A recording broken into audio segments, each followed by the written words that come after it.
Hello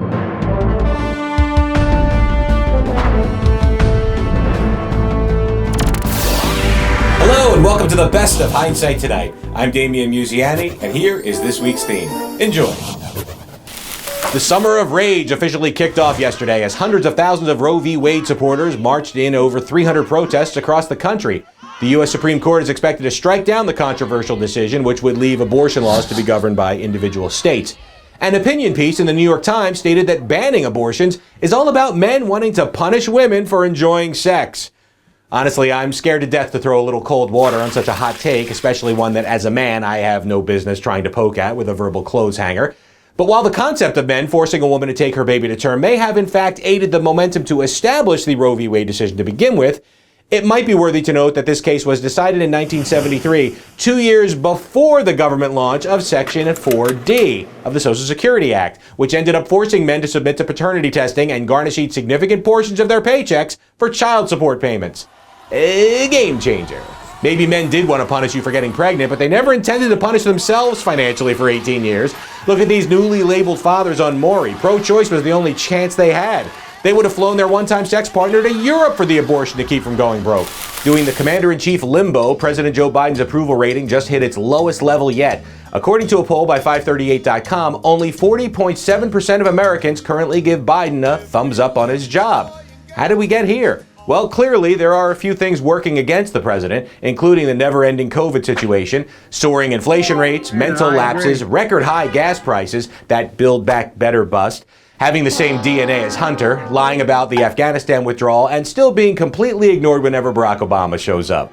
Incredibly, at the same point of his term, former President Donald Trump's approval rating was actually higher than Biden's. I need help processing this, excuse me. And this is my fourth take. In fact, to find a chief executive with a lower compared rating, you have to go back to the Gerald Ford administration in 1976. You know, back when people lived in log cabins and for excitement they stared at each other all day. But there is some hope for Biden, and the answer is this. If you can't raise Democratic love, just increase Republican hate instead. In true bipartisan spirit to help the president, Georgia Republican Representative Marjorie Taylor Greene voted against an act that will allow new moms to have better access to desperately needed baby formula. Greene is also notably anti-abortion, so that means that she insists that your child must be born, but then never feeding it afterward is just completely fine by her. For just a moment last week, Americans forgot all about abortions, political strife, inflation, and impending economic doom to embrace the sweet innocence of a bromance from across the world. President Joe Biden fist-bumped his new BFF Saudi Crown Prince Mohammed bin Salman and then spent some quality time hanging around his steamy Arabian Peninsula. Wait a minute, isn't this the same president that recently labeled the Crown Prince's country a pariah and that they would pay dearly for the outrageously grisly murder of journalist Jamal Khashoggi? It certainly is. But Joe can't stay mad at you, you lovable killer.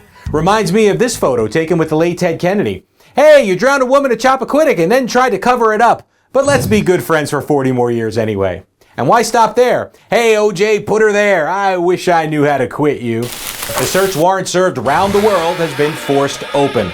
A federal judge in Florida unsealed the FBI's search warrant on former President Donald Trump's home late last week, revealing suspicions that super classified documents had been moved from the White House to Trump's Mar-a-Lago compound. Not just any super classified documents, we're talking top secret national security stuff like data on national defense and nuclear weapons. Trump countered this by posting that all of the documents were already declassified before he left office, which is mere Mar-a-Lingo for I pardon you. Thanks for watching, and we'll see you next week with more of the best of Hindsight Tonight.